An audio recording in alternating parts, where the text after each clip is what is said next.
I think there is a realisation now that the value we're bringing is getting understood. It's been a long time to get the message across.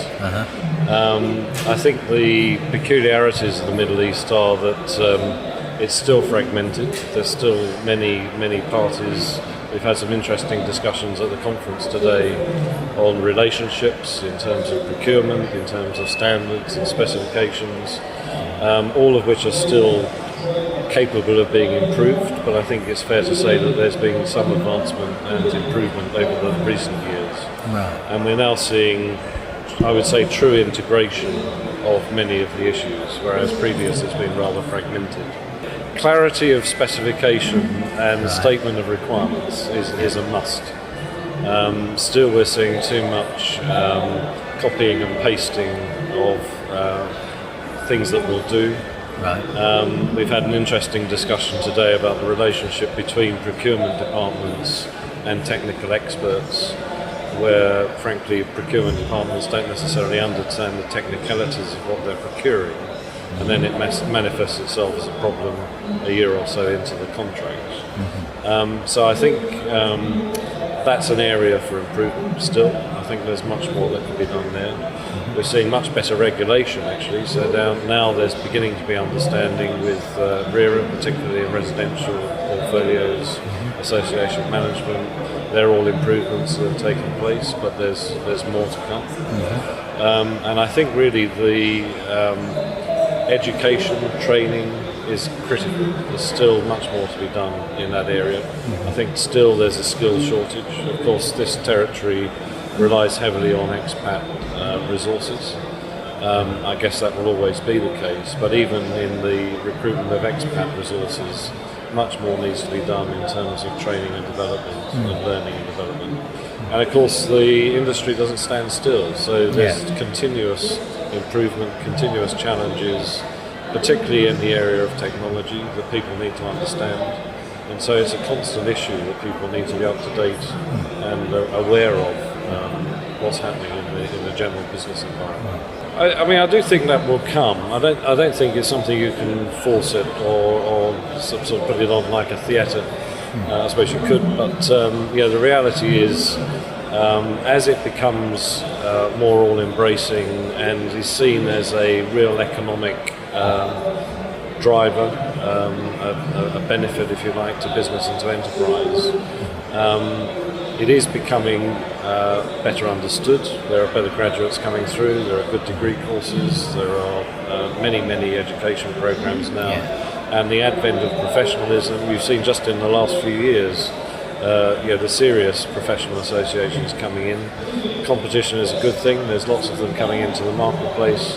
I think all of that starts to develop an understanding where there can be career paths, but this isn't a problem for this region, this is a problem globally. In the more mature markets that's beginning to happen, but it's a long time coming. You've still got statistics where the age profile in the industry is still what we term as senior. But it takes a long time for these things to filter through from the education process coming on. I think undoubtedly it's the advent of new technologies, and technology has always been driving change. In fact, I said today that I think it's interesting that we're driven by technology change. We're not really driving the technology change ourselves. It's sort of happening around us, and we're adopting it and trying to use it as best we can. But I think the biggest development is the advent of wireless technologies and applications. The challenge then is to understand what data is useful, what's relevant, how we capture that data, how we analyse the data, how we use it to improve the service standards, and hopefully reduce costs. But it's not just about cost reduction, it's about improvement in quality. So I would say the single biggest issue is about the changing technology infrastructure and the many apps. They're not going to stop, they just keep coming. And the challenge then is to make sure that we adopt them in a sensible way and use them. From our perspective, it's definitely wireless sensors. The very fact now that you can instantly measure outputs such as humidity, temperatures, lighting, wirelessly, and relay that into central servers or any server application and view it anywhere in the world in real time, is a real breakthrough. And there's more of that to come. I mean, I'm not qualified to talk about driverless cars and all the rest of it, but the same technologies are equally applicable to any asset. We're seeing the innovation of that, being able to measure footfall, being able to measure the use of assets in real time. Condition surveys are becoming automatic and relayed, reducing the amount of manpower that's been needed to date. And so I think that's probably the biggest revolution that's coming. I know that some people disagree with me. Don't dismiss the need for people and the need for the resources that we need to actually deliver the service. It doesn't do that, but it gives us much better information and instant information in order to respond. So I would say definitely it's technology. Communications then that comes with it. I think it's true of business, not just in FM sector.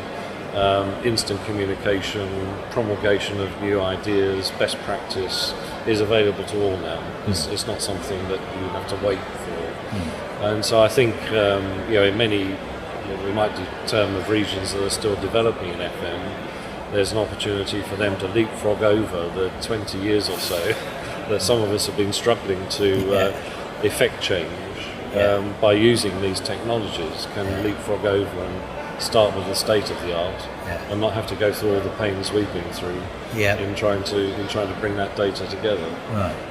But to emphasise it again, technology I think is the big issue. I think I can't put months and years on it, but there's no holding it back. It's already here. We're not talking about technologies of tomorrow. No doubt they will come. But the technologies we can use today are proven in many fields, and we're just adapting them and using them to our industry. I think what we have to watch out for, and businesses generally, is the huge impact it will make on the support side of business, in the back office administration areas. I think it will make huge differences in the way that we've been traditionally used to, particularly say an accounts office, and the way that all of that is happening is now becoming automated. And embracing those technologies right the way down to just scanning receipts, and it's in your expenses and it's already charged to whoever it needs to be charged to, and time allocation and all those things are now automatic with no human intervention. So that's bound to change. The huge swathes of business administration that was always going on in the background. And of course that's going to affect the efficiency of FM as well.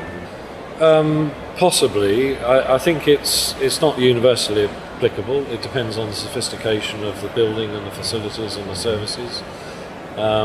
Clearly it is important in things like airports and hospitals, I would say, to name but two. I don't think it will be universally adopted. In some senses, simple buildings just don't need that level of sophistication. So I think it's horses for courses. It goes with the type of facility and how critical the facility is. Clearly in manufacturing, it's hugely critical. But then manufacturing has always been working with condition-based maintenance. So we've heard today about energy-based maintenance. There's many different variations on the theme. They've all got their place, but it's not universally applicable to everybody. And in simpler facilities, perhaps just a good maintenance man and a caretaker is all that's required. Listen to what we say. Excellent. And act on it. Brilliant. Lionel, thank you very much for your time. It's a pleasure. Appreciate it. Thanks. Thank you. Bye.